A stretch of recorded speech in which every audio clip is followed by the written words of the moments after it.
Welcome students, स्वागत है आप सबका आपकी अपनी ऑनलाइन क्लासेस में, आरबीएससी ऑनलाइन क्लासेस में, जहां हम हमेशा ये कोशिश करते हैं कि आप जितना पढ़ो वो सिर्फ पढ़ो या रटो नहीं, उसको समझो, ताकि वो हमेशा हमेशा आपके दिमाग में छपा रहे। ठीक है, तो आज हम पढ़ रहे हैं क्लास 12th पॉलिटिकल साइंस का जो थर्ड चैप्टर है, समकालीन विश्व में अमेरिकी वर्चस्व। उसका काफी इंटरेस्टिंग पार्ट्स, जो अमेरिकी जो भी ऑपरेशंस हुए थे पूरी दुनिया में अपने वर्चस्व को कायम रखने के लिए, वो हम पढ़ चुके हैं। अगर आपने वो नहीं पढ़े, नहीं देखा है वो वीडियोस, तो आप पहले वो देखिए, बहुत इंटरेस्टिंग भी है और साथ ही साथ आपके एग्जाम के लिहाज से बहुत ज्यादा इंपॉर्टेंट भी है, क्योंकि इस तरह की जो घटनाएं होती है वही ये डिसाइड करती है कि किस प्रकार का आगे उसका भविष्य होगा।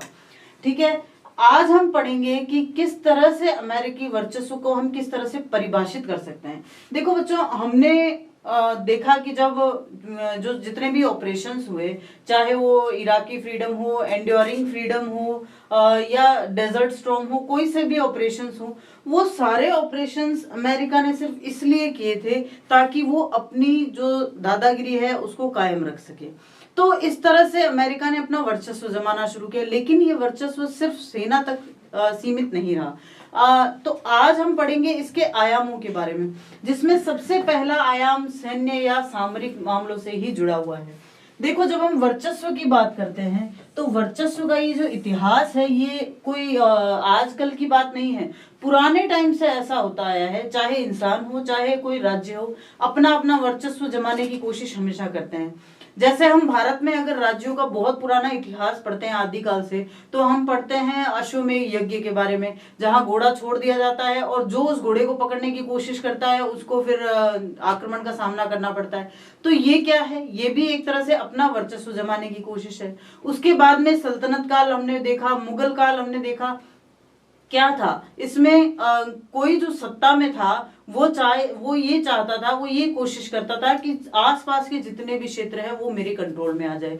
अगर हम इसको वैश्विक परिदृश्य में देखें तो भी, अगर हम बात करें यूनान की, तो जो यूनान का इतिहास है वो भी वर्चस्व के घटनाओं से भरा हुआ है। यूनान के इतिहास में हम नाम ले सकते हैं एथेंस का।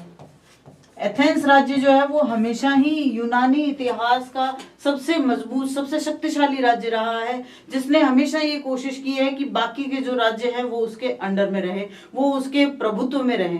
तो यहीं से, इसी यूनान से ये शब्द निकला था जिसको हम कहते हैं हेगेमनी। हेगेमनी, जिसका हिंदी अर्थ जो हम इस चैप्टर में पढ़ते आ रहे हैं, यानी कि वर्चस्व। तो जब हम बात कर रहे हैं इस तरह की, तो ऐसी स्थितियां क्यों उत्पन्न होती है।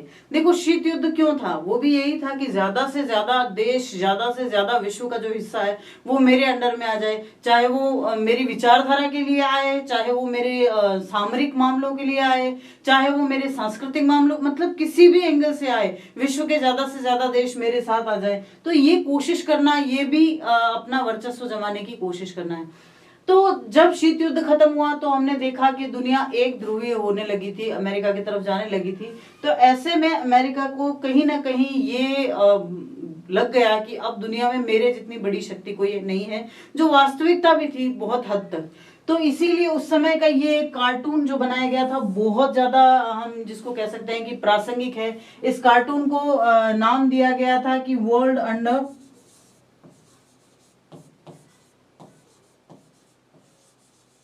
Under US thumb. World under US thumb, यानी दुनिया अमेरिका के अंगूठे के नीचे।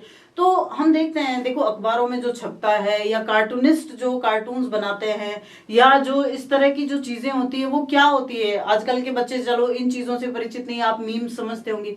मीम्स क्या होते हैं, मीम्स में आप वही चीजें जो आजकल की घटनाएं घट रही है उनसे रिलेटेबल अगर कुछ मजाकिया हो तो उसको मीम्स कह देते हो आप। तो इसी तरह से उस समय ये कार्टून बड़ा फेमस हुआ था, जिसमें कहा गया था कि the world under US thumb, दुनिया जो है अमेरिका के अंगूठे के नीचे है। और ये वास्तविकता थी, कहीं ना कहीं ये सच्चाई थी कि अमेरिका खुद जितना बड़ा था ना, उससे ज्यादा उसने अपना अंगूठा बड़ा कर रखा था। मतलब वो खुद जितना पावरफुल था, उससे कहीं ज्यादा पावर उसने दूसरे देशों को अपने अंडर लाने के लिए इस्तेमाल किया था। एक कार्टून जो आपकी ये दोनों ही कार्टून आपके बुक में भी दिए हुए हैं, तो बच्चे क्या है कई बार रिलेट नहीं कर पाते, उनसे समझ नहीं पाते कि ऐसा क्यों दिया गया है। ये बिल्कुल रिलेटेबल चीजें हैं, ये वो चीजें हैं जो आपको समझाती है कि समकालीन, देखो आप पढ़ रहे हो ना चैप्टर, यही तो समकालीन विश्व, यानी कंटेम्पररी वर्ल्ड में ऐसा क्या हुआ होगा, ऐसी घटनाएं क्या हुई होगी कि इस तरह की चीजें बनी। अब ये जो कार्टून बना था, इस कार्टून में ये क्या है, ये एक फौजी है, और इस फौजी ने जो वर्दी पहन रखी है उसमें पूरी दुनिया का नक्शा बना हुआ है। देखो इराक है, ईरान है, इंडियन ओशन है, ठीक है ना, ओमान बना हुआ है। तो इस तरह से पूरी जो विश्व का नक्शा है इसकी फौजी की वर्दी पर बना हुआ है। इसका मतलब अमेरिका कहीं ना कहीं अपनी जो सैन्य ताकत है उसका इस्तेमाल इस पूरी दुनिया को अपने अंडर में लाने के लिए कर रहा था, और ये कार्टून उससे रिलेट करता है। ये दोनों ही कार्टून उस समय बहुत फेमस हुए थे, दुनिया के लगभग सभी बड़े अखबारों में ये छपे थे। क्यों? क्योंकि दुनिया को ये बताया गया था कि अमेरिका किस तरह से दुनिया में अपना वर्चस्व, अपनी धाक, अपनी दादागिरी कायम करने की कोशिश कर रहा है। तो जब अपन पढ़ते हैं कि भाई अपना वर्चस्व जमा रहा है, इस बात पर हम पहले भी डिस्कस कर चुके हैं। तो वर्चस्व तीन तरह से जमाया जाता है। पहला वर्चस्व होता है शक्ति के द्वारा या सैन्य शक्ति द्वारा, दूसरा होता है आर्थिक वर्चस्व, और तीसरा होता है सांस्कृतिक वर्चस्व।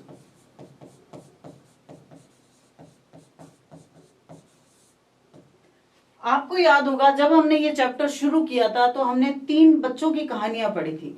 पहली कहानी थी आयशा की। आयशा जो इराक में रहती है, जो डॉक्टर बनना चाहती है, बहुत सपने हैं उसके, लेकिन एक ब्लास्ट होता है और उस ब्लास्ट में उसकी टांग जो है वो उड़ जाती है, टांग जो है वो ब्लास्ट हो जाती है। अब वो चलने फिरने में भी उसको तकलीफ हो रही है, हालांकि उसने डॉक्टर बनने का सपना अभी तक छोड़ा नहीं है, ठीक है ना। तो ये जो उदाहरण है ये हमें अमेरिका के शक्तिशाली वर्चस्व या सैन्य शक्ति के वर्चस्व को दर्शाता है।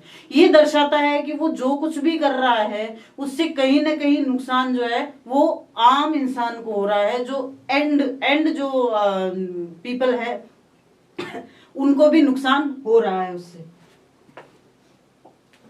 अब अमेरिका का वर्चस्व सैन्य शक्ति के बारे में हम किस तरह से डिफाइन कर सकते हैं, किस तरह से हम कह सकते हैं कि सैन्य शक्ति के साथ अमेरिका अपना वर्चस्व जमा रहा है। तो सबसे पहले हमने क्या पढ़ा था, सबसे हमने पहले पढ़े थे ऑपरेशंस। ऑपरेशंस पढ़े थे, 4 ऑपरेशंस पढ़े थे। कौन कौन से 4 थे? ऑपरेशंस थे डेजर्ट स्टॉर्म, ठीक है ना, इन्फिनिट रीच, उसके बाद में एंड्योरिंग फ्रीडम, और फिर इराकी फ्रीडम। तो ये जो ऑपरेशंस थे जिनको हम सैन्य अभियान भी कह सकते हैं।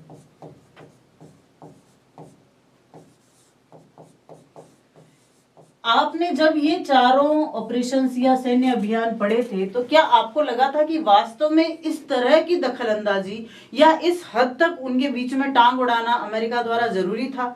बिल्कुल नहीं था। कहीं ना कहीं उसको सीमित किया जा सकता था, लेकिन उसने नहीं किया। क्यों नहीं किया? उसके कारण थे। सबसे पहला कारण तो ये था कि अपनी धाक अमेरिका जमाना चाहता था, अपनी जो है धाक को कायम करना चाहता था, और दूसरा वो चाहता था कि इसके माध्यम से उसकी सामरिक शक्ति का प्रदर्शन हो, ठीक है ना, सामरिक शक्ति का प्रदर्शन हो। क्यों हो प्रदर्शन? ताकि वो एक हथियारों का अपना बड़ा बाजार बना सके। तो ये सिर्फ जो है कहने को कि भाई सामरिक शक्ति का प्रदर्शन क्यों किया गया, ये सिर्फ सैन्य नहीं है, बल्कि ये कहीं ना कहीं उसके आर्थिक हितों को भी साधता है कि वो अपने हथियारों का बाजार खड़ा करना चाहता था। लेकिन ऐसा करने में अमेरिका सफल कैसे हुआ? उसका पहला कारण क्या है? पहला कारण उसकी बेजोड़ सैन्य शक्ति है। अमेरिका की सैन्य शक्ति दुनिया की नंबर 1 है। दुनिया में अगर प्रथम है कोई तो वो अमेरिका की सैन्य शक्ति है। उसकी सैन्य शक्ति का मुकाबला दुनिया का कोई देश नहीं कर सकता, चाहे शीत युद्ध काल में रूसी जो यूएसएसआर है वही क्यों नहीं रहा हो, वो भी आज तक अमेरिका की सैन्य शक्ति का मुकाबला नहीं कर पाया। अमेरिका की सैन्य शक्ति दुनिया की सबसे बड़ी, सबसे ज्यादा जो है फौजी उसकी सेना में है। साथ ही साथ उसने एक जो कार्य किया था वो ये था कि उसने नाटो की स्थापना की थी। और नाटो जो संगठन है वो अभी भी चल रहा है और नाटो के द्वारा उसने अपनी सैन्य शक्ति को बहुत जबरदस्त रूप से बढ़ावा दिया है। ठीक है, उसके अलावा दूसरा कारण है अति विकसित हथियार। हमने देखा कि शीत युद्ध काल से ही अमेरिका क्या कर रहा था, हथियारों पर बहुत ज्यादा खर्च कर रहा था। उसके हथियार इतने ज्यादा जो है विकसित हैं कि कोई भी देश उनका मुकाबला नहीं कर पाया।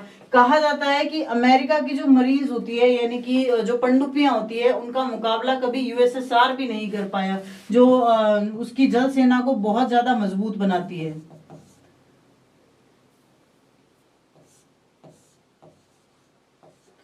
अमेरिकी सेना की जो पनडुब्बियां होती है ना वो बहुत ज्यादा मजबूत होती है, बहुत ज्यादा उनमें पावर होती है, बहुत ज्यादा डेवलप्ड है उनकी टेक्नोलॉजी।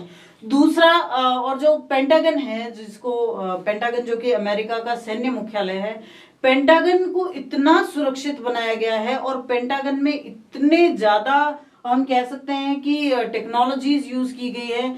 बहुत ज्यादा अमेरिका ने इतने ज्यादा टेक्निकल जो है हथियार बनाए हैं कि कई बार तो किन्हीं किन्हीं देशों के समझ में ही नहीं आते हैं कि ये कैसे यूज किए जाएं। तो ऐसा क्यों कर रहा है वो? ऐसा इसीलिए कर रहा है कि दोनों हित एक साथ साधे जा सके।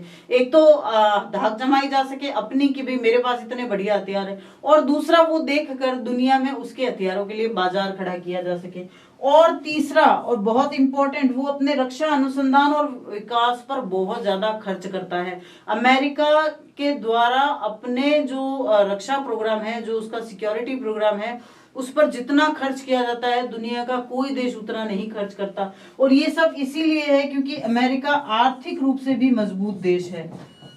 आर्थिक रूप से वो इतना मजबूत हो गया और उसने अपने आर्थिक रूप से जो मजबूती थी उसका फायदा यहाँ उठाया कि उसने अपने जो अनुसंधान और विकास है उस पर बहुत ज्यादा खर्च किया। उसने शुरुआत से ही, चाहे वो अंतरिक्ष ही क्यों नहीं हो, शुरुआत में ऐसा कहा जाता था कि अंतरिक्ष के जो अनुसंधान है उन पर इतना ज्यादा अगर पैसा लगाया जाता है तो वो वेस्ट है। लेकिन अब जब टाइम निकल चुका है तब हमें फील होता है कि अमेरिका ने जो भी पैसा या जो भी धन या जो भी खर्च जो है अनुसंधानों पर किया है वो बिल्कुल वेस्ट नहीं हुआ, क्योंकि टेक्नोलॉजी की दृष्टि से देखें तो वो दुनिया के सभी देशों से आगे है। आप इसका एग्जांपल यहाँ देख सकते हो कि ये मिलिट्री एक्सपेंडिचर है, पूरी दुनिया के देशों द्वारा किए जाने वाले मिलिट्री एक्सपेंडिचर है, बिलियन डॉलर्स में है, और ये 2019 का सबसे नया आंकड़ा है।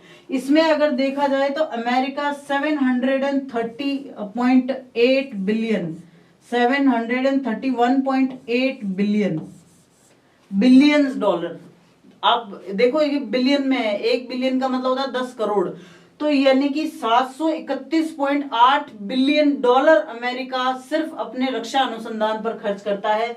वहीं चीन द्वारा ये जो खर्च किया जाता है वो 261.1 बिलियन डॉलर है।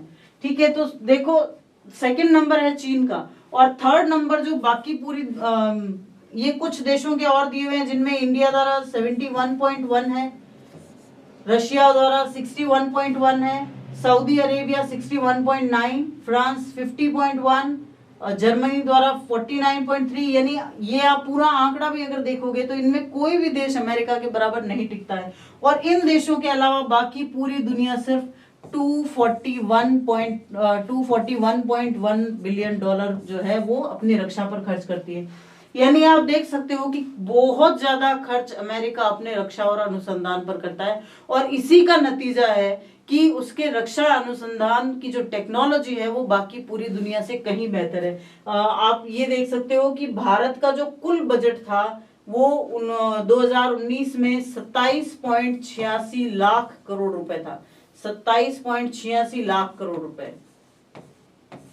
और चीन ने सिर्फ शिक्षा पर खर्च किए थे 29.58 लाख करोड़ रुपए, लेकिन अमेरिका ने सिर्फ रक्षा पर खर्च किए थे 51.21 लाख करोड़ रुपए। तो यानी कि ये भारत का कुल बजट है लाख करोड़ रुपयों में, ये चीन का सिर्फ शिक्षा पर बजट है लाख करोड़ रुपयों में, और ये अमेरिका का सिर्फ रक्षा अनुसंधान पर खर्च है लाख करोड़ रुपयों में। यानी कि वो रक्षा अनुसंधान पर इतना ज्यादा खर्च करता है कि हालांकि ये सब उसका इन्वेस्टमेंट है, ठीक है ना। मैं आपको शुरू से इस टॉपिक में जब से हमने पढ़ना शुरू किया मैं यही कह रही हूँ, ये इसका इन्वेस्टमेंट है। इन्वेस्टमेंट क्यों है? क्योंकि ये जितना भी रक्षा अनुसंधान पर खर्च करता है वो उसको वापस हथियारों के बाजार के रूप में वापस मिल जाता है।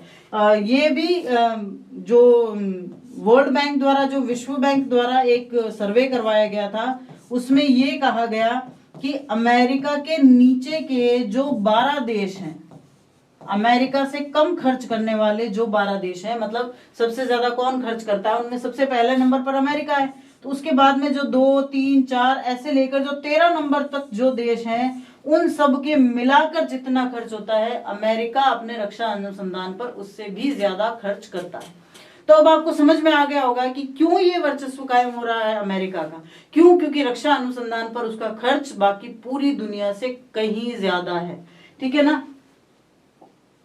इसके बाद हम उसका एक और रीजन है, और वो भी बहुत शानदार रीजन है, कि अमेरिका ने अपनी सशस्त्र सेना की जो कमान संरचना बना रखी है, जो कमांडो स्ट्रक्चर बना रखा है, वो सिर्फ अपने देश तक सीमित नहीं है। अमेरिका सिर्फ अपने देश तक सीमित नहीं है कि भाई मैं अपने देश में मजबूत हो जाऊंगा, है बिल्कुल नहीं। वो तो पूरी दुनिया में अपनी कमांड्स जो है वो एस्टेब्लिश कर रहा है, और पूरी दुनिया में उसकी कमांड्स को आप इस तरह से समझ सकते हो कि सबसे पहली उसकी कमांड जो है वो कहलाती है नॉर्दर्न कमांड, यानी कि उत्तरी कमांड या उत्तरी सशस्त्र सेना कहलाती है, जिसको नॉर्थ कॉम भी कहा जाता है। देखो ये आपके बुक में भी है दिया हुआ, तो आप इसको अच्छे से याद रखेंगे कि इसकी 6 कमांड्स हैं। कौन सी है? सबसे पहली है नॉर्थ कॉम, ठीक है। इसका हेडक्वार्टर जो है वो पीटरसन में है, कोलंबिया में, और ये part of northern Pacific command है, मतलब अलास्का में इसका है, और ये नॉर्दर्न पैसिफिक कमांड का ये हिस्सा है, ठीक है। दूसरी उसकी जो कमांड है वो है सदर्न जिसको साउथ कॉम भी कहा जाता है। साउथ कॉम, जिसके अंतर्गत दक्षिणी अमेरिका को शामिल किया जाता है, ठीक है। नॉर्थ कॉम, जिसमें अमेरिका और कनाडा और ये सब देश शामिल हैं, जो भी उत्तरी अमेरिका महाद्वीप है वो पूरा इसमें नॉर्थ कॉम में शामिल है। साउथ कॉम में दक्षिणी अमेरिका शामिल है। उसके बाद में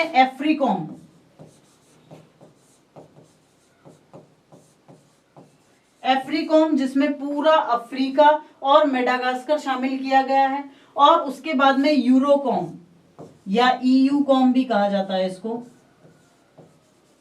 ईयूकॉम, जिसके अंदर ग्रीनलैंड और पूरा Europe with all the European countries including Russia and Norway and Britain and all the European countries, तो उसको कहा जाता है ईयूकॉम। इसके अलावा है पीएकॉम, जिसमें पैसिफिक ओशन को शामिल किया जाता है, जो प्रशांत महासागर है उसका पूरा एरिया पीएकॉम में आता है। सेंट्रल कॉम, या जिसको सेंटकॉम कहा जाता है, CENT, सेंटकॉम, जिसके अंदर सेंट्रल एशिया या मध्य एशिया के देशों को शामिल किया गया है, वो सेंटकॉम में शामिल किया गया है, ठीक है ना। तो इस तरह से ये 6 कमांड जो इसमें ली गई है, वो 6 कमांड्स पूरी दुनिया पर अपनी पकड़ को बनाए रखती है। ये सिर्फ कमांड्स नहीं है, ये सशस्त्र सेनाएं हैं। अब देखो, हम ये अंतर्राष्ट्रीय नियमों की व्याख्या करते हैं कि जो 12 नॉटिकल मील्स होते हैं, 12 नॉटिकल माइल्स, उस तक किसी एक देश का अपना वर्चस्व होता है, अपना हिस्सा होता है। 12 नॉटिकल माइल्स का मतलब होता है, एक नॉटिकल माइल में लगभग 21.9 किलोमीटर होते हैं। तो ये क्या मान सकते हैं हम कि अगर किसी देश की सीमा, जैसे इंडिया का पेनिनसुलर एरिया ये है, तो यहाँ के 21.9 किलोमीटर क्षेत्र तक भारत का अधिकार होगा। लेकिन अमेरिका ने इन सभी अंतर्राष्ट्रीय नियमों की हमेशा धज्जियां उड़ाई है, और कभी भी ये नहीं माना है कि कोई जगह उसका हिस्सा नहीं है। और उसका सबसे बड़ा उदाहरण ये वर्ल्ड मैप है, जो हमें ये बताता है कि पूरी दुनिया में उसकी सशस्त्र कमांड्स, उसकी सशस्त्र सेनाएं जो है, उनकी टुकड़ियां हैं, जिनमें पहली है जिसको हम नॉर्थ कॉम कहते हैं, जो उत्तरी अमेरिका जिसमें शामिल है। फिर है साउथ कॉम, जिसमें दक्षिणी अमेरिका शामिल है। ईयू कॉम पूरा यूरोप कवर करता है। एफ्रीकॉम पूरा अफ्रीका कवर करता है। सेंट कॉम, जिसमें मध्य एशिया या जिनको हम खाड़ी देश, अब देखो कितनी चतुरता से उसने काम किया है। खाड़ी देशों के लिए अपनी कमांड जो है वो अलग से स्थापित की है। क्यों की है? क्योंकि खाड़ी देश बहुत इंपॉर्टेंट है तेल के लिए। ऑयल जो प्रोडक्शन कंट्रीज हैं उनको अलग से उसने जो है कंट्रोल करने की कोशिश की है। तो वहां पर सेंटकॉम की स्थापना की है। और फिर पीएकॉम या जो पैसिफिक ओशन से रिलेटेड है, जिसमें चाइना, इंडिया, ऑस्ट्रेलिया और अंटार्कटिका ये सभी कंट्रीज आ जाती हैं, वो पीएकॉम या पैसिफिक कमांड जिसको कहा जाता है वो वहां पर है, जिसका हेडक्वार्टर्स होनोलुलु में। तो आपको ये, आप इस मैप से ये अच्छे से समझ सकते हो कि अमेरिका सिर्फ अपने देश तक कायम नहीं है और सिर्फ कहने को उसका वर्चस्व नहीं है। वास्तविकता है कि उसने अपनी सेना द्वारा पूरी दुनिया को अपने कंट्रोल में करने की कोशिश की है। लेकिन होता क्या है, अमेरिका एक जगह वो कमजोर पड़ गया है, उसकी एक कमजोरी बन गई है। क्या कमजोरी है जिसको हम वीकनेस कहते हैं? उसकी एक वीकनेस ये है कि जिस भी देश पर उसने आक्रमण किया है या जिस भी देश को अपने कंट्रोल में करने की कोशिश की है, उसको अपने दबाव में तो ले लिया है, दबाव तो उसका बन गया है, लेकिन उस देश में कभी भी शांति व्यवस्था स्थापित नहीं कर पाया। शांति व्यवस्था स्थापित